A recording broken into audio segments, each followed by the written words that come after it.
नमस्कार दोस्तों, मैं हूं मोहित सोनी और आप देख रहे हैं टोयोटा की हाइलक्स जो फाइनली मेरे साथ टेस्ट ड्राइव के लिए आ चुकी है। कुछ दिनों चलाने के बाद मैं क्या सोचता हूं इसके बारे में। मैं ये जानता हूं इस गाड़ी के बारे में कि टोयोटा ने कहा है कि ये गाड़ी is based on the Fortuner platform, on the Innova platform. तो ये तीसरी गाड़ी है जो इस लैडरॉन फ्रेम शैसी बेस्ड प्लेटफॉर्म पर बनी है। लार्जली सब कुछ अंदर से और इंजन वाइज हो, इंटीरियर वाइज हो सेम है, बट बाहर से और कैपेबिलिटी में तीनों गाड़ियाँ अलग हैं एंड काफ़ी हद तक अलग हैं। तो हमेशा की तरह क्या अलग है जानते हैं। हम तो जानते हैं पीछे वहाँ पे एक बेड है उसके पास जहाँ पे आप बहुत सारा सामान उठा सकते हो, बट डिज़ाइन से बात करते हैं। फ्रंट एंड डिज़ाइन काफ़ी अलग है इसका। बॉनेट अभी भी बड़ा है, हेडलैम्प्स बड़े हैं, LED DRL है इनके अंदर एंड आपके पास यहाँ पे black colour completely blacked out वाली व्हीकल है ये। तो यहाँ पर आपको जो है ब्लैक एलॉय व्हील्स मिल रहे हैं एंड ये रहा इसका बेड, जिसे बेड कहा जाता है। यहाँ पे आप बहुत सारा सामान लेके जा सकते हो। आप इसे ऐसे खोल भी सकते हो। यहाँ पे स्टड्स हैं जो इसे आराम से नीचे ले आएंगे।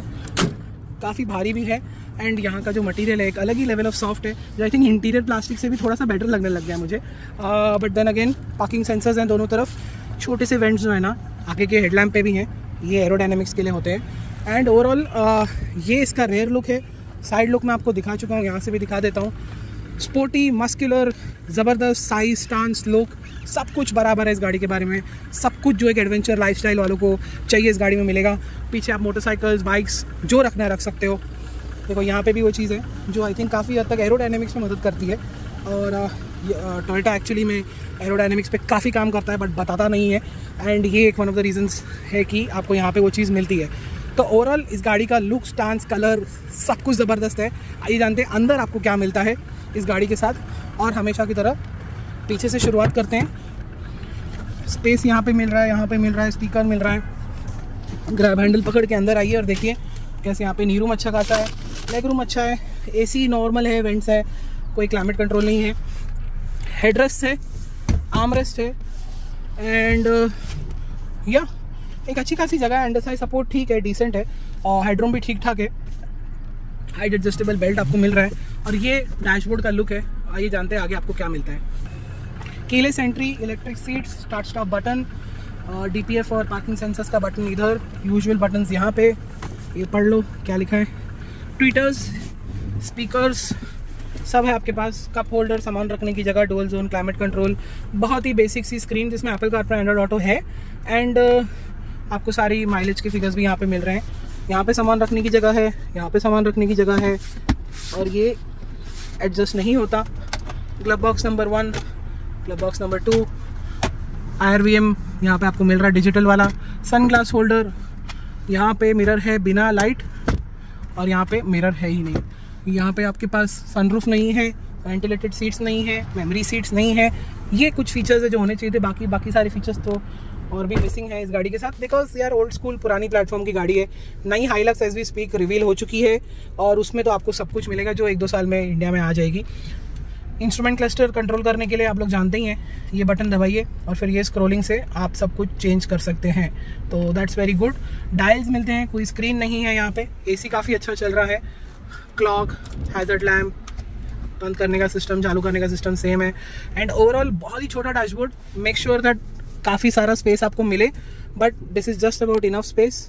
लेदर सीट्स आपको मिल रही हैं यहाँ पे एंड ओवरऑल एक अच्छा रोबस्ट कैबिन मिल रहा है जो बहुत ही टफ है, जाना जाता है फॉर्च्यूनर, इनोवा में, हाइलक्स में भी आपको वही मिल रहा है। एंड ओवरऑल ये रहा इसका high 4 and high 2 and low 4 जाने के लिए नॉब। वो रहा 4x4 का बटन, हिल डिसेंट कंट्रोल का बटन, ट्रैक्शन कंट्रोल का बटन, 12 वोल्ट सॉकेट यहाँ पे है, USB पोर्ट यहाँ पे है, यहाँ पे भी एक है। तो ओवरऑल यही इसका कैबिन है। इको एंड पावर मोड आपको यहाँ पे मिल रहा है एंड यस थोड़ा सा आउटडेटेड है, थोड़ा सा ओल्ड स्कूल आप गिन सकते हो बट देन अगेन आपको इस गाड़ी का प्राइस भी काफ़ी ज़्यादा देना पड़ रहा है। बट देन अगेन हम जानते हैं कि इस गाड़ी की कैपेबिलिटी क्या है, रिलायबिलिटी क्या है, परफॉर्मेंस क्या है, एग्जैक्टली कैसी है, क्या है, आइए जानते हैं। तो चलाने में कैसी है टोयोटा की हाइलक्स। सीधी बात है, इसमें फॉर्च्यूनर का चैसी, इंजन, सस्पेंशन सेटअप आपको लार्जली मिलता है। पीछे का suspension of course leaf springs है, फॉर्च्यूनर का तो ऑफ कोर्स स्लाइटली बेटर है। एंड यहाँ पे आपको वही इनोवा और फॉर्च्यूनर का प्लेटफॉर्म मिल रहा है। तो ये तीसरी व्हीकल है जो इस प्लेटफॉर्म पे बनी है, और हम जानते हैं कि ये प्लेटफॉर्म बहुत ज़बरदस्त है। हाइलक्स के नाम से ही ये ज़्यादा फेमस है बाकी गाड़ियों के लिए ग्लोबली। तो कल अगर मैं कोई ऑस्ट्रेलियन बंदे को बोलता हूँ कि फॉर्च्यूनर जो है हाइलक्स पे बेस्ड है, तो उसका भरोसा बढ़ जाएगा। क्यों? क्योंकि उसे पता है कि सालों से जब वो हाइलक्स खरीद के चला रहे हैं, ऑल ऑफ दैट कर रहे हैं, उन्हें पता है कि फॉर्च्यूनर भी वैसी रहेगी। बट हमारे यहाँ पे उल्टा हिसाब है। वेल, हमें पता है कि अगर फॉर्च्यूनर और इनोवा प्लेटफॉर्म पे कुछ बेस्ड है तो वो ज़बरदस्त होगी। तो ये एक छोटी सी एस्पेक्ट है जो आप लोग को जानना चाहिए। एंड इसी वजह से जो है इसकी off roading capability, on road capability, of road capability तो ऑफकोर्स बहुत ज़बरदस्त है। ऑन रोड कैपेबिलिटी में स्लो स्पीड पे अभी भी इस पे खड्डे थोड़े ज़्यादा लगते हैं, बिकॉज ग्राउंड क्लियरेंस की कोई कमी नहीं। तो अगर आप थोड़ा फास्ट भी चले जाओगे खड्डों के ऊपर से तो उल्टा राइड क्वालिटी और बेटर होती जाएगी, रादर देन ख़राब होगी। तो इस वजह से जो है हाई स्पीड स्टेबिलिटी भी बहुत बढ़िया है। मैंने हमेशा 10 सालों से कहा है कि इनोवा की जो स्टेबिलिटी हाई स्पीड वो फॉर्च्यूनर से बेटर है। अब मैं ये कह पा रहा हूँ कि इनोवा से मिलती जुलती या इनोवा से थोड़ी सी ज़्यादा बेटर हाईवे स्टेबिलिटी इस गाड़ी की है, for some reason, because of the aerodynamics of the shape. क्योंकि ये थोड़ी सी कम टॉल है, इस चक्कर में आपको वहाँ पे बेटर हाईवे स्पीड स्टेबिलिटी मिलती है। 120-130 के ऊपर हम जो डी सेगमेंट में मैंने थोड़ी देर के लिए चला, वहाँ पे मैंने देखा कि इसकी स्टेबिलिटी बहुत ही ज़्यादा बढ़िया है। एंड इंजन स्मूथ है, रिफाइंड है काफ़ी हद तक, फ्री रेविंग भी है, क्विक रेविंग भी है। आवाज़ तो ऑफकोर्स आना है, वाइब्रेशंस महसूस होने हैं, बट अभी थोड़ा सा मुझे ऐसा लगा कि पहले से बहुत ज़्यादा कम हुआ है। बिकॉज आई थिंक ये फर्स्ट टाइम है जहाँ मैं BS6 इंजन चला रहा हूँ 2.8 वाला। तो आई थिंक 2-3 साल तो मिनिमम हो गए, बट मुझे जहाँ तक याद है मैंने 2018-19 में ये गाड़ियाँ चलाई थी। एंड मैं देख पा रहा हूँ कि रिफाइनमेंट डेफिनेटली बड़ी है इसमें, एड ब्लू टैंक तो है ही, एंड ओवरऑल रिफाइनमेंट बड़ी है, बट फिर भी सेगमेंट बेस्ट तो नहीं है। एंड उसके साथ ही साथ ऑफ रोड कैपेबिलिटी में ऑफ रोड के जो मैकेनिकल फीचर्स हैं वो काफ़ी ज़्यादा आपको यहाँ पे मिलते हैं। जैसे कि आपको इलेक्ट्रॉनिक डिफरेंशियल लॉक मिल जाएगा, automatic slip limited slip differential मिल जाएगी, सब कुछ ऑटोमेटिक है, डाउन हिल असिस्ट कंट्रोल है, एंड साथ ही साथ आपका traction control, vehicle stability control भी है। तो ये सब चीज़ें मिल के और ये जो ये मोस्ट इंपॉर्टेंट बात है, ऑटोमेटिक स्लिप डिफरेंशियल जिसे टोयोटा ALSD कहता है, वो इसे कोई भी सरफेस के ऊपर से आराम से निकाल सकती है। ऑफकोर्स बहुत ही ज़बरदस्त ऑफ रोड कैपेबिलिटी है। बॉम्बे में ऑफ रोड कैपेबिलिटी वाला पैच ढूंढना बहुत मुश्किल है, तो हम ज़्यादा ऑफ रोडिंग नहीं कर पाए, बट जहाँ तक हम जा पाए हमने ये देखा कि व्हीकल जो है एकदम ज़बरदस्त फील होती है, बहुत ज़बरदस्त सस्पेंशन सेटअप है, बहुत ही मजबूत गाड़ी फील होती है। एंड उसी वजह से जो है आपको एक कॉन्फिडेंस मिलता है बाइक गाड़ी को फास्ट चलाने के लिए over good roads and bad roads both. But जैसे कि मैंने आपको बताया, स्लो स्पीड की राइड क्वालिटी अभी थोड़ी सी और बेटर हो सकती है। जैसे ही स्पीड बढ़ती जाएगी वैसे वो बेहतर होती जाती है। स्टीयरिंग का फीडबैक अच्छा है, स्टीयरिंग काफ़ी हैवी भी है, ब्रेक्स ठीक ठाक हैं, और टायर्स का ग्रिप ऑन रोड काफ़ी बढ़िया है, ऑफ रोड तो अच्छे हैं ही, जितना भी ऑफ रोड में कर पाया। बट ये बात है कि इसका साइज़ की वजह से शहर में चलाना थोड़ा मुश्किल है। स्टीयरिंग भी काफ़ी भारी है, तो आपको बहुत सोच समझ के टर्न्स लेने पड़ते हैं। और जो मैं चीज़ हमेशा नहीं कहता हूँ गाड़ियों के लिए, आई थिंक फर्स्ट टाइम मैं कह रहा हूँ कि इस गाड़ी को चलाने के लिए थोड़ा एक्सपीरियंस हैंड की ज़रूरत है। आपको 2-3 गाड़ियाँ चलाने का एक्सपीरियंस होना चाहिए, एक बड़ी गाड़ी चलाने का एक्सपीरियंस होना चाहिए, बिकॉज इसका यू टर्न रेडियस, इसका स्टीयरिंग इतना हैवी होना, एंड इसका जो फील आती है is very very different than anything else. But at the same time इतना भी डिफरेंट नहीं है कि कोई मतलब कोई नया आदमी इसे चलाते टाइम बहुत ही ज़्यादा वियर्ड फील करेगा। फॉर्च्यूनर का जो हिसाब लार्जली है इंजन के साइज़ के हिसाब से, वो आपको यहाँ पे मिल रहा है।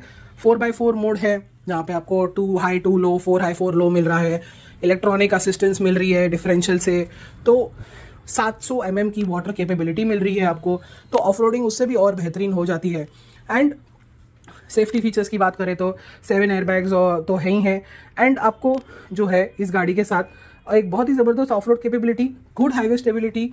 शहर में चलाना थोड़ा सा मुश्किल है, बट ओवरऑल ये गाड़ी उन लोगों के लिए है जिनके पास ये गाड़ी तीसरी, चौथी या दूसरी या तीसरी रहेगी, बिकॉज ये डेली ड्राइवर किसी की भी नहीं हो सकती, बिकॉज हमारे शहरों के लिए काफ़ी बड़ी है गाड़ी। बॉम्बे हो या दिल्ली, वहाँ पे हर जगह, और बैंगलोर, यहाँ हर जगह पे ये गाड़ी आपको कुछ ज़्यादा ही बड़ी लगेगी, एंड चलाना इसे आसान नहीं होगा। ये एक लाइफस्टाइल व्हीकल है, आप पीछे कोई भी टाइप का सामान रखो, कैंपिंग रखो, मोटरसाइकिल ले जाओ, बाइसिकल्स ले जाओ, कुछ भी ले जाओ, ऑफ रोडिंग करो इसके साथ, फिर वहाँ पे आप कैंपिंग करो, बाइसिकलिंग करो और वापस आ जाओ। वो भी एक कल्चर है जो इस गाड़ी को सपोर्ट करता है और वाइस वर्सा। एंड इसी वजह से जो है आपको ऐसी गाड़ी मिलती है जो सब कुछ कर सकती है, बट रोज़ चलाना इतना आसान नहीं होगा और एक एक्सपीरियंस हैंड की ज़रूरत होगी इस गाड़ी को चलाने के लिए, और मोस्ट इंपॉर्टेंटली पेशेंट आदमी की ज़रूरत होगी, बिकॉज यू टर्न लेना, हेवी स्टीयरिंग मैनेज करना, ब्रेक्स जो सुपर शार्प तो महसूस नहीं होते उनको लेना, एंड ज़्यादा आप इससे मतलब फन टू ड्राइव एस्पेक्ट तो नहीं एक्सपेक्ट कर सकते हो, बट देन अगर आपको सेडेटली कामली ये गाड़ी चलानी है, एंड ये सब जब आप कर पाओगे तो आपको समझ में आएगा कि ये गाड़ी कितनी अच्छी है। ऑफकोर्स टोयोटा है, मजबूत है, रिलायबल है, सेल सर्विस बहुत ज़बरदस्त है। तो कुछ ही लोगों के लिए हाइलक्स बनी है, हर किसी के लिए नहीं है, एंड इसी वजह से जो है आपको कुछ डिस्काउंट्स भी इस गाड़ी पे मिल रहे हैं, जिससे कि इसकी डील और भी ज़बरदस्त हो जाती है।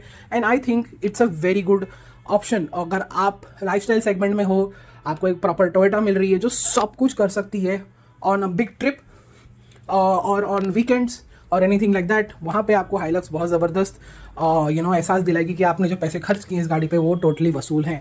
आई थिंक फिलहाल हाइलक्स के बारे में इतना ही कह सकते हैं। बहुत बहुत धन्यवाद ये वीडियो देखने के लिए। मिलते हैं अगले वीडियो में, तब तक के लिए गुड बाय।